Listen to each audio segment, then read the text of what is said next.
Good evening, everyone. Hey, Harmony. Rita, it looks like you may have used my link and it might have given you my name. So I think if you go to the like the little dots and do change name, if it doesn't work, maybe jump out and come in on the link that most recently was sent to you. I think a reminder went out about an hour ago. Did others get that one as well? Okay. Yeah, same for you, Brittany. I think you might have my link. So if you want to rename yourself, you can be yourself today. I mean, I love all the Allegras hanging out. It's pretty fun. It works for me. Perfect. Looks good, everybody. We'll give folks one more minute. Sounds good.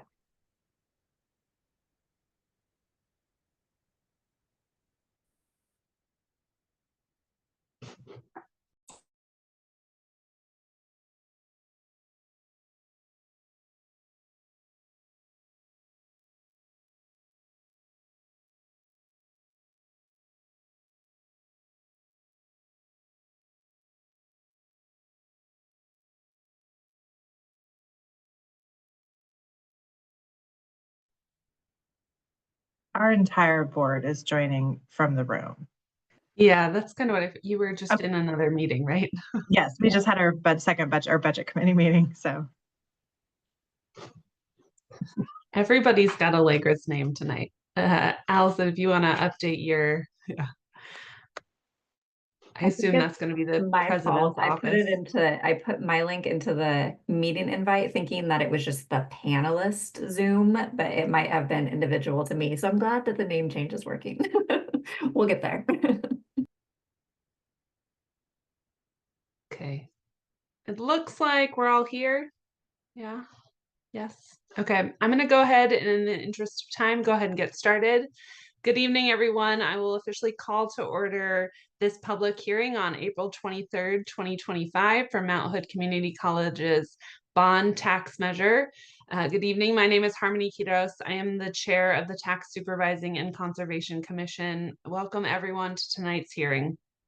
As a reminder, the TSCC is a community oversight commission established by the Oregon legislature more than 100 years ago. The commission oversees the budgets of all TSCC member taxing districts and annually conducts a thorough budget review and certification process. Another of TSCC's responsibilities, as detailed in state law, is to hold public hearings on all property tax measures proposed by municipal corporations under the commission's jurisdiction. TSCC holds public hearings like tonight's to give the public an opportunity to learn more about the proposed measure. We ask questions that we think a typical community member might ask. And in that sense, we are here today to represent those community members who may not be able to ask those questions of you directly. We encourage community members to attend these public hearings and make comments and ask questions. Minutes of this public hearing will be prepared and retained as part of the permanent record of the proceedings. TSCC, however, does not take any action on the proposed tax measure and does not advocate for a position on the measure. This hearing is strictly to promote information sharing. We'll do our best to give the district the final word tonight in that with that in mind. So I'll ask my fellow commissioners to introduce themselves as well as our staff, and then we'll do introductions from the district. And I'll hand it to Matt, my vice chair, to start. Thank you, Harmony. I'm Matt Donahue, vice chair, fourth year on the commission. My day job is as a municipal bond banker and advisor. So bonds are near and dear to my heart, as you might imagine. I have no conflicts with the college. And I'll pass it on to Todd. Good evening, Commission. My name is Todd Burton. This is my second year on the TSCC. I am semi-retired. My last job I just finished was at a ski resort in Sun Valley, Idaho. That's a good part of the retirement. And I have no conflicts or business interests with the Mount Hood Community College. Thank you. I will pass it on to Allison. Hi, everyone. Good evening. I'm Allison Lugo-Knapp. This is my second year on the TSCC. In my day job, I'm an organizational development consultant and I have no conflicts with the college. And I'll pass it on to Rita. I'm Rita Moore. This is my first year, my second hearing. I am a retired policy analyst and former member of the Portland School Board. Who's left? Harmony? Yeah, well, Allegra and Brittany, why don't you go ahead and introduce yourselves? Great. I'm Allegra Wilhite. I'm the executive director with TSCC. This is going into my 4th year now with TSCC, and I'm very excited to introduce Brittany. I'll pass it to Brittany next because she is our newest TSCC member. Hi, I am Brittany Abiyari. I am the budget analyst with TSCC. This is my first year here and also my second hearing, so very excited. Great. And again, I'm Harmony Kitos. This is my 7th year and last with TSCC. I'll get to see you fine folks once more for the budget hearing downstream. I am a former middle school science teacher and I work in K-12 curriculum and assessment. So your mission is near and dear to my heart, and my neighbor is a Mount Hood community college employee. So no official business relationship that can be perceived as a conflict, but I am a cheerleader for you folks. With that, would the district representatives please introduce yourselves, share your name and your position, maybe how long you've served the district.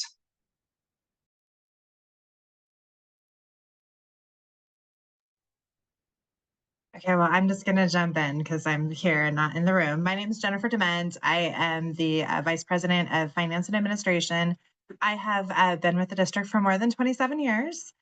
And I am going to, I think, should we do the people online first and then maybe go through the room? So maybe I'll hand it to my Jennifer from next door, the other Jennifer. Good evening, everybody. I'm Jennifer Bomer. I'm the Vice President of Advancement and Community Engagement. And I will pass it to Michelle. Hi, I'm Michelle Solberg. I'm the Manager of Budget, Accounting, and Student Financial Services here at the district. And I've been with the district for probably about 23 years now. And I will pass it to the President's Office group. Can you guys hear us? Okay. Good evening, Lisa Scari, President, and it's wonderful to see you here tonight, Chair Skinos, Vice Chair Donahue, and fellow commissioners. This has been a long time in the making, and we're excited to be here tonight for this hearing. I would like to turn it over to my board chair. Thank you. Good evening, I'm Diane McKeel, Chair of the Board of Education, and this is my 8th year. Hi, good evening, everyone. My name is Andrew Spear, and I'm the Vice Chair of the board this year, and this is my 5th year on the board, and I'm also an alumni of the college. Pass it to Diane. I'm Diane Noriega, member of the Board of Education. I started with the college in 2011, and then I left the board, went on the foundation board, came back, and I'm now like in the middle of my 2nd term, or 3rd, if you will. Good evening, I'm Tina Red, I'm the Vice President of Instruction, and this is my 1st year with the college. Hi, my name is Marie Tooney. I'm a board member, and this is my 4th year. Good evening. My name is Annette Matson. I'm in my 8th year on the Mount Hood Community College Board, and I am also an alumni of the college. Hi, I'm Shatoya Bentley, and I am a board member, and this is my 2.5 year. And I'm also an alumni of the college. Hi, I'm Dana Stroud, and I'm working on my 2nd year as a board member here. Nice to see you all. Great, thanks so much. We'll now move to public comment, and then we'll dive into our questions and discussion.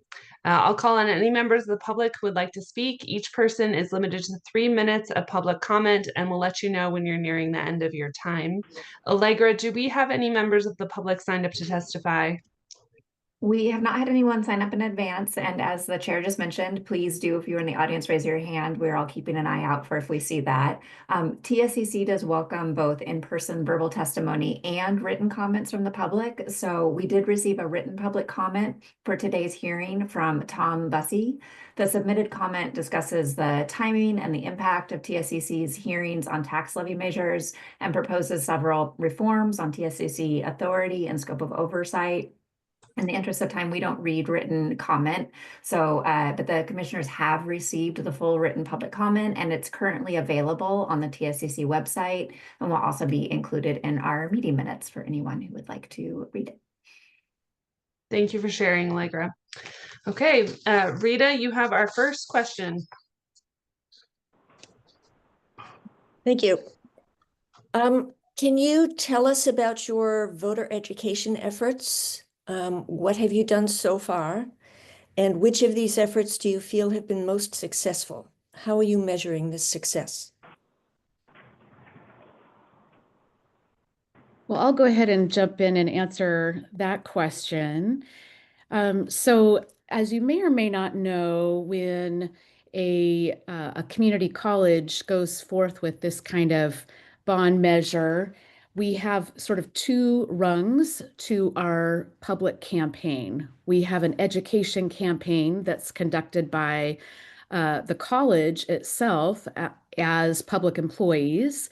And then we have a political action committee that is separate from our efforts. So I won't speak to the political action committee efforts, which are advocacy efforts, but our efforts are all about making sure that our taxpayers have the information they need to make an informed decision.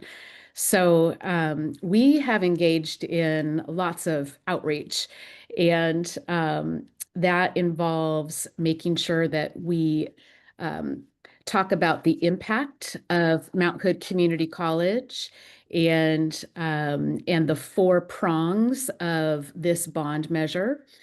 Our 4 prongs are about expanding career education, helping MHCC better serve the community with upgraded facilities that are more accessible, securing the campus with modern safety systems, and repairing our aging facilities, which includes 50-year-old buildings. So to get that message out, we've sent a whole lot of postcards out and engaged in digital advertising and some videos. And we will have a set of billboards that are going up around the district. We have newspaper advertising, and we have a whole lot of printed materials. And those materials have been translated into 7 different languages. So it's both a combination of broad mass communication, and it's also a lot of one-on-one visits and going out to different public events and public meetings and giving folks the chance to ask questions and to hear about sort of the main prongs of our bond. And I will say, let me follow up and just say that so far, one of the best ways for us to measure our outreach is through the digital advertising. That really comes with the best sense of metrics. And so far, more than 840,000 impressions have been made with our digital advertising, which we feel really excited about. We have had almost 7,000 visits to our website of independent, those are independent people visiting our website and spending some time, at least a minute, with our bond site. And we have had a 51% watch through rate on our video, which is really great. The industry standard is 35%, so we're beating that at 51%. So we look at those kinds of metrics to see, you know, how we're getting the word out and where we can improve. Can I add something? Can I add something? Sure. Oh, sure. Yes. Thank you. So for me and my fellow board members, we have been going out into the community throughout the area, throughout our district, and making presentations in person about the bond and what its impact is going to be. We've been to chambers of commerce, we've been to city council meetings, clubs, organizations, whatever we can do. And our goal is always to walk away with an endorsement. And so we've been really, I think, successful in having those face-to-face meetings with leaders in all of our communities and then walking away with endorsements from them. You mentioned reaching out to the city council. Have you been in contact with any other jurisdictions, and are you getting support from any of them? Yeah, we've done presentations to school districts. We've also hit other community, so school districts, city council meetings across our district, and then other nonprofits. And for example, there's a group called East Portland Action Plan that we presented to that's funded by City of Portland. So we've touched all of those. We've amassed over 175 endorsements as part of, so both elected officials, private businesses, and other community members as well. Okay, thank you. Great, thank you. This is Todd Burton. I'm going to ask the next question. And I was actually looking back, 1974 was the last time you had a successful bond measure. And it was either Richard Nixon or Gerald Ford was president, depending on if it was a fall or spring election that year. And we were very pleased to hear that, be able to participate in this hearing. We talked to you last year during your budget hearing about putting another bond forward. So we're really glad to see that progressing. Just a little bit of a follow-up for the first question. Can you think of anything that would be different this time in terms of putting the bond out in front of the voters and that gives you more confidence for success than perhaps in prior years? Is there anything different in the environment or the way that you've approached this? Yeah, so that was actually one thing we started with, was looking at both the documentation and talking to people about what had happened in the past. And some of the feedback we had learned both internally and externally informed our process. And so one of the things we did is we started out with a college-led comprehensive facility plan, where we looked at what our needs were, and that was a cross-campus activity. And the internal community helped to prioritize what the needs were. That was then taken to a bond development work group that was primarily made of community members, which was significantly different than what we did in 2016 and 17. And they looked at those projects and helped us develop what they thought would be the best package that voters would support. We then took those and spent pretty much up until January talking and sharing with the community about what we were looking at and taking feedback and figuring out what we needed to tweak. What we learned during that process is the projects picked resonated with the community, but we further gleaned what the messaging was that was really important and would be useful in helping us be successful. And so you heard the mentions of community engagement. I think that was also amplified this round. In looking at the endorsements from the last version, this one is significantly larger. but also very intentional in the support from all the cities, all the school districts, all key business organizations, and then just a ton of community organizations and people. And so that outreach, I think, was far greater than last time. And what gives me confidence is just what we've heard from people when we're out talking about it. And the support for it and the feeling that it's time that this passes. Could you give maybe a couple of examples of the projects that were gleaned out of that community outreach project that maybe either were not in prior bond issues or ones that have been considered in the past?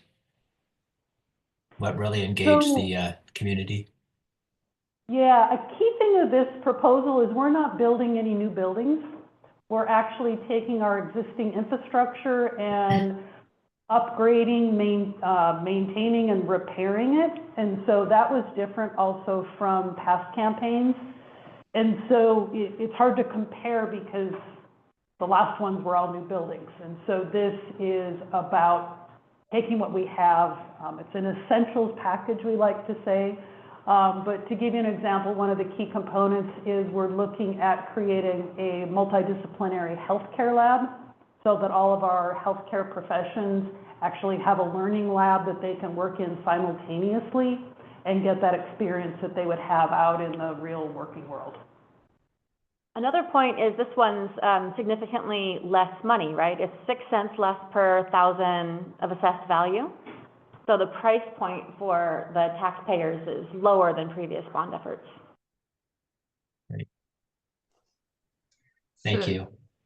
A good transition to President Scari's comments about the health lab. A good transition to my next question. How would the bond projects as a whole affect programming for the college? Would it change coursework offered in any areas? And if so, how?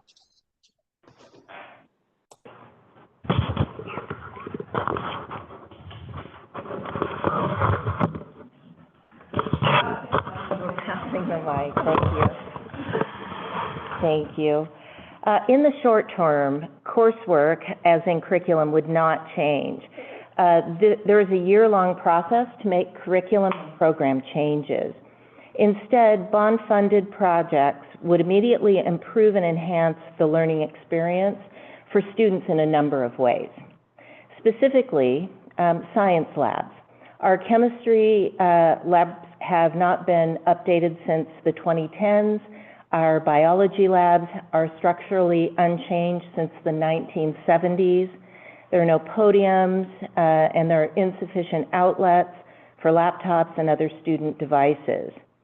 Modernized student labs will foster active engagement, deeper understanding of scientific concepts, and hands-on experiences that will support effective teaching methods that will translate into increased knowledge retention, a greater appreciation for science, and better preparation for STEM-related careers and transfer degrees, which include our high-demand health professions and nursing.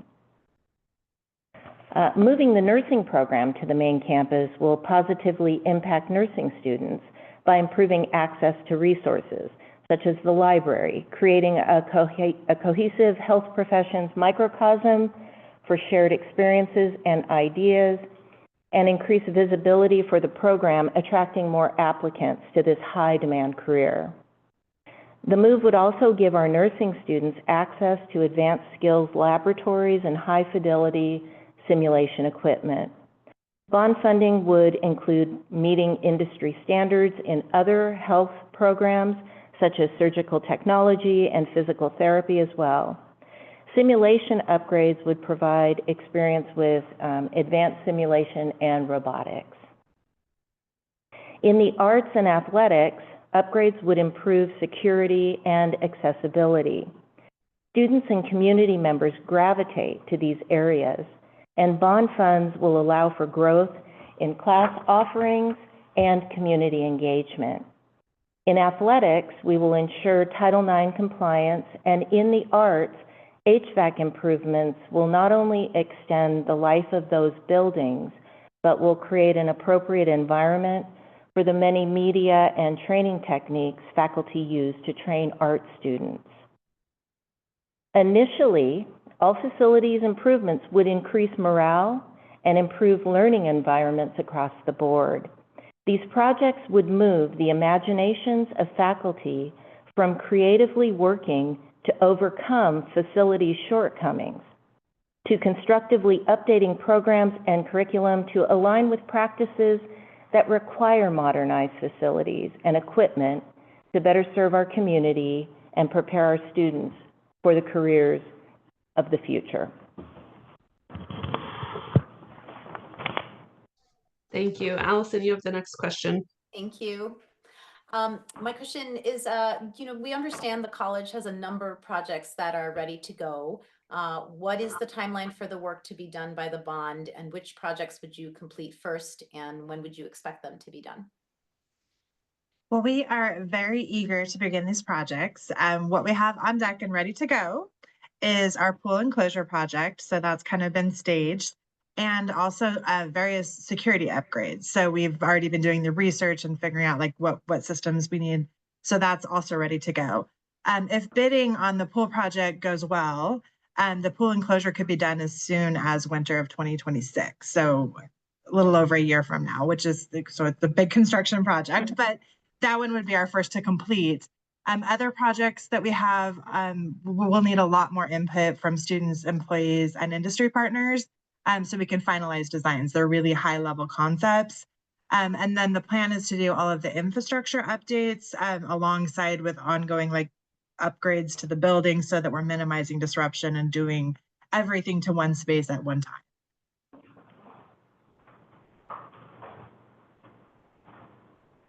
Thank you. Go ahead, Matt. So bond measure references increased square footage, new equipment, modern technology, et cetera. And some of these all might come with ongoing maintenance costs. What do those costs look like going forward? Sometimes the modernization actually saves money on operating, and sometimes it costs more. So what is the college's outlook on what these changes, assuming the bond passes, will be to ongoing maintenance costs in the future?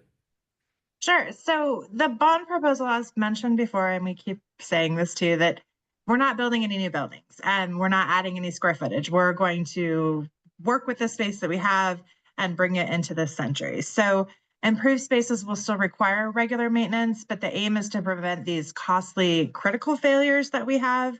And so when something just stops working, that causes a significant disruption, and it's generally a lot more expensive to try to repair it quickly. And then also we're looking at upgrading to new systems. So an example of that would be our proposed new security system. It's going to replace multiple different systems that we kind of have patchwork together on campus, and then it'll be less expensive and more efficient to operate on a go-forward basis. Thank you. And a quick follow-up. What you're saying, I think in general and through much of what we've heard, is that a lot of the bond is dealing with some of those like longer term deferred maintenance issues and so by like bringing everything kind of up to par, it actually reduces kind of the long-term and short-term maintenance needs in many ways. Exactly. Yeah, I mean, so the buildings, like when we have, like a year ago, we had a fire. I think it may have been 2 years, but we had a fire in one of the air conditioning units in our visual arts building, right? And so that caused smoke damage. It caused, the building to be closed. We couldn't use that classroom space for a while. And we had to order a new HVAC machine or system for it, which had a huge wait time. So then it disrupted even further the ability to use that space, right? So all of those things are kind of catastrophic costs. But if we can actually get some of these building updates done proactively, it'll actually cost a lot less. Thank you. Go ahead, Rita.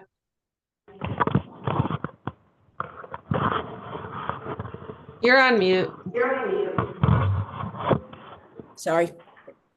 Somebody had to do it. From my many years working with Portland Public Schools, I'm painfully aware of the cost of deferred maintenance over time. So I have to ask the question, if this bond does not pass, how will the college, its students, and the community be affected? Do you have any options for funding some of these projects?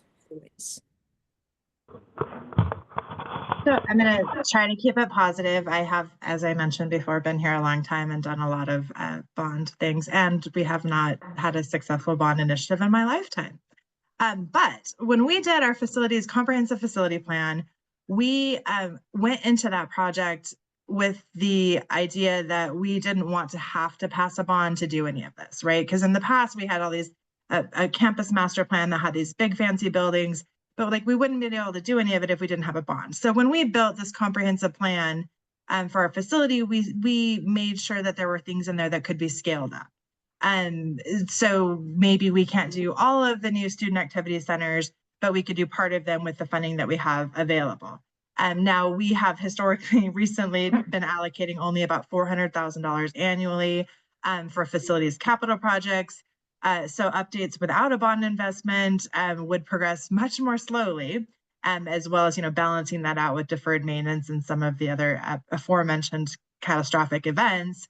But larger projects like the electronic access system and seismic improvement would have to be delayed until we were able to either look at fundraising, grants, or potentially debt service that comes out of our operating funds.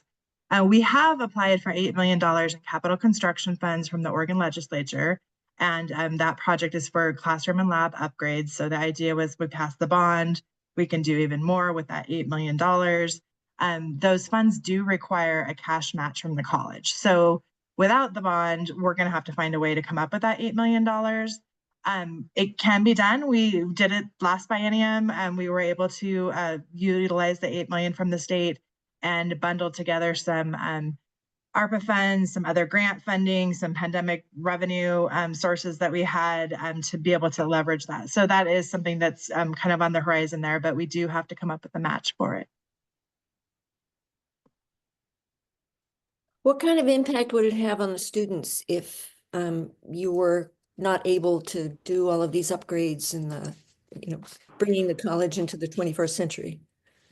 So as I think Tina said, our faculty are finding very creative ways to do what they need to do with the spaces and facilities and technologies that we have. We have a few labs and classrooms that have been updated over the years with other funding that we've been able to identify. The problem is there's not enough of those nice classrooms and labs. So they become like this really like peak times where it's really difficult to get all of, everybody wants to use the same space. So in order to use that space, students maybe have to take classes outside of the desired time window that they're looking for. So being able to do this would allow us to, like any classroom could be a nice classroom with technology options instead of having a handful that are highly coveted and not, I don't want to say fought over by faculty, but like highly coveted and then having scheduling challenges trying to get them in there. So that's one thing, but then the others is just like the welcoming feel of the campus. That's one of the projects that are like things like updating the color, helping with wayfinding, accessibility. So those are going to just be ongoing challenges, or we'll have to find some value engineered ways to get some of those things done. Thank you. Mm-hmm. Thank you. I get to ask the next question, but I was also looking through, you can't really see it, but the voters pamphlet is out, and it's very impressive to see the range of stakeholders and organizations and electeds and other people in the community supporting this bond. My question is around the success of the bond passing, and that the summary or the measure mentions that you will establish an independent oversight committee. Can you brief us a little bit about what that committee would look like, who might serve on that committee, and how they would interact with the board?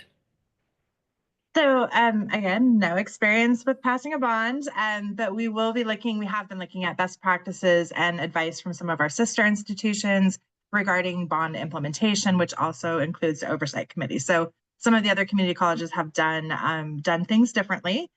So it's kind of let us look at those and decide like maybe what is going to work best for our community.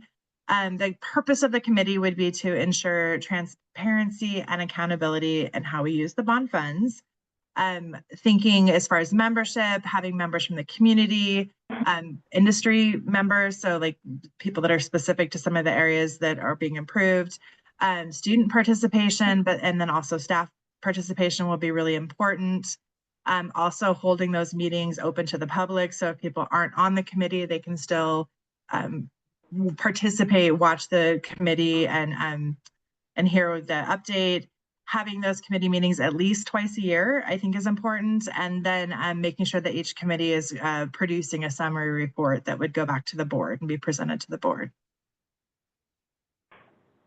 Yeah, I think you'll find a wide variety of examples of oversight committees, probably best practices, things to do, not to do. So we certainly wish you the best of luck in that endeavor as well. Thank you. Thank you. Before I ask the last question, I want to just see if our commissioners have any other questions that they have of the board or staff of MHCC. See, we're all rooting for you. We've been with you on this journey. So our final question of the night, and this is really us giving you the final say and the final opportunity to talk to your voters. You've had a hard time passing a bond in the past. This is kind of your chance to share the most compelling reason for voters to vote yes for the bond in a couple of weeks. So we just want to give you that opportunity to share with us and any voters who are listening tonight or that may follow up and see this video as they are looking through the voters pamphlet and looking for more information on the bond. What's the most compelling reason to vote yes? Yeah, thank you for the question. I think so a lot of the points have been touched on already, and I think Lisa was mentioning the intentionality of what the process we've been through. I know in talking with community, that's been important for me to communicate. Like, this might be new to voters on the face, but we've had almost 5 years of work to get to this place that started with a strategic plan, a master facilities plan, and then a bond planning committee work, and then now we're here to the formal parts of getting the bond to voters. But then I also think there's a point in time where where community is also asking, well, what do we get out of it? And I think the importance of what the college provides to our district in the form of economic revenue, and that is estimated to be $300 million annually. And so I think that's a really important selling point. And then this work of the bond is helping to bolster and backfill also and increase that into the future with career technical education. And a lot of that was discussed in the part of allied health, but there's also other trades investments that would impact those programs as well. And then just the sheer fact of it's been 50 years, right? The accounting life, right, in terms of depreciation, right, usually goes to 40 maybe, or 50 in the long end. And so we're well past that. And I think that both demonstrates the financial stewardship of the college and in past administrations, the current administration, and planning. And then also we are a community resource. We've provided over the last year over 26,000 swim lessons and access to the pool, swim meets, and so it's really an economic generator for the community at large in tourism as well. And then, you know, the affordability piece, one of my colleagues called out, like, we've been mindful that this is a cheaper ask than the previous bond initiative, and so we are going out with a bond ask of 25 cents per thousand of assessed value, and in our district that adds up to be an average monthly impact of $5 or $60 a year. So we've really been mindful about affordability for the demographics and of our district we serve, and think that it's an affordable ask, it's an ask, and then also an outcome that will be have good stewardship. And I think those are both really important parts to consider, for voters to consider that it's a good investment. If voters want a strong East County, then we have to invest in the mechanism to get it there.